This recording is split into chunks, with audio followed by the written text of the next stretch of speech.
তৃণমূল কংগ্রেসের ভেতরের অস্বস্তি এবার প্রকাশ্যেই সামনে এনে দিলেন দলের বর্ষিয়ান নেতা ও শ্রীরামপুরের সাংসদ কল্যাণ বন্দ্যোপাধ্যায়। ২১ জুলাইয়ের শহীদ সমাবেশে মুখ্যমন্ত্রী মমতা বন্দ্যোপাধ্যায়ের সঙ্গে প্রকাশ্য বাকবিতণ্ডার একদিন পর তিনি স্পষ্ট ভাষায় বলেন, দিদিকে বাস্তবতা বুঝতে হবে, না হলে দিদি যে দল গড়েছেন দিদি সেটি শেষ করবেন। মঙ্গলবার শহীদ সমাবেশে বক্তৃতার সময় নিয়েই মঞ্চে মমতার সঙ্গে কল্যাণের কথা কাটাকাটি হয়। পরে তিনি নেত্রীর বক্তব্যের অপেক্ষা না করেই মঞ্চ ছেড়ে চলে যান। প্রথমে অসুস্থতার কারণ দেখালেও পরে স্বীকার করেন তিনি অভিমান করেই অনুষ্ঠানের স্থল ছেড়েছিলেন। বুধবার সংবাদ মাধ্যমের মুখোমুখি হয়ে কল্যাণ বলেন তিনি এখনো মমতা বন্দ্যোপাধ্যায়ের জন্য লড়াই করতে প্রস্তুত, তবে বাস্তব পরিস্থিতি বুঝে সিদ্ধান্ত নেওয়ার আহ্বান জানান তিনি।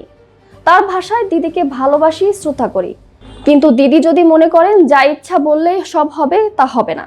শুধু অভিষেক আর ডেরেক যা বলবে সেটাই হবে, এটাও ঠিক নয়।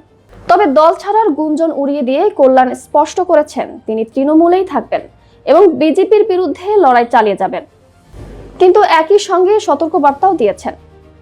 রাজনৈতিক বিশ্লেষকদের মতে কল্যাণ বন্দ্যোপাধ্যায়ের এই প্রকাশ্য মন্তব্য শুধু ব্যক্তিগত ক্ষোভের বহিঃপ্রকাশ নয়, বরং তৃণমূলের অভ্যন্তরে নেতৃত্ব, সিদ্ধান্ত গ্রহণ এবং ভবিষ্যৎ কৌশল নিয়ে যে অস্বস্তি তৈরি হয়েছে সেটিরই একটি প্রকাশ্য প্রতিফলন।